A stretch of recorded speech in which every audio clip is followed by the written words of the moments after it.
आदिवासी प्रति राज्य सरकार क्रमागत भाव में अवहेला कर चली बारंबार दाबी आंदोलन सत्वे एप्रति ध्यान देउन प्रतिवाद रे आज तिरिंगरू भुवनेश्वर राजभवन अभिमुखे साइकल यात्रा रे बाहरी थिलु। एबे रायरंगपुर रे पहुंचीचु एवं पूजा गेस्ट हाउस रे विश्राम नउचु। ओडिशा रे जुग जुग धरी आदिवासी माने बसवास करि आछंती। तांकर स्वतंत्र भाषा प्रथा परंपरा और धार्मिक भावना सह 62 प्रकार आदिवासी माने एही ओडिशा राज्य रे देखा जाती। सेमानंकु मध्यरु सांताली हो मुंडा माने मुख्य आदिवासी गोष्ठी अटंती। सेमानंकर स्वतंत्र भाषा रही जेपरि सांताली हो मुंडारे परि स्वतंत्र भाषा रही। सांताली होउची स्वीकृति प्राप्त भाषा जहाँ 2003-4 मसीह संविधान 8म अनुसूची अंतर्भुक्त होइछि।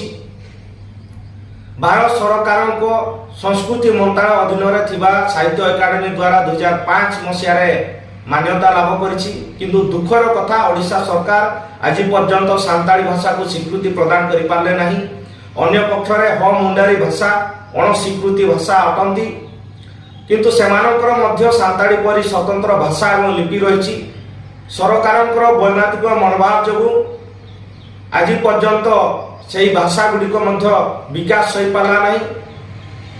संविधान धारा 345 अनुसार राज्य विधानसभा नियमावली प्रस्तुत करी भाषा सरकारी कार्यालय में व्यवहार करें एवं द्वितीय राजभाषा भाव में घोषणा करें।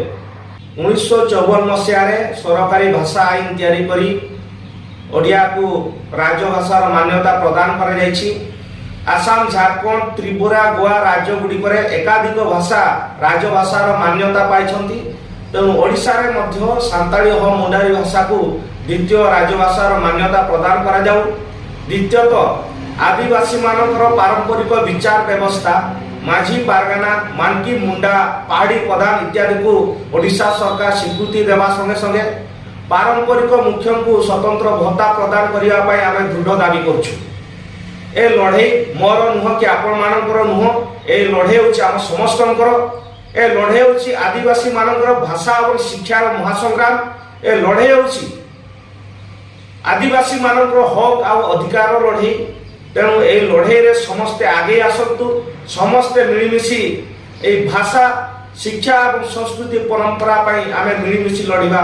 समस्त को नमस्कार।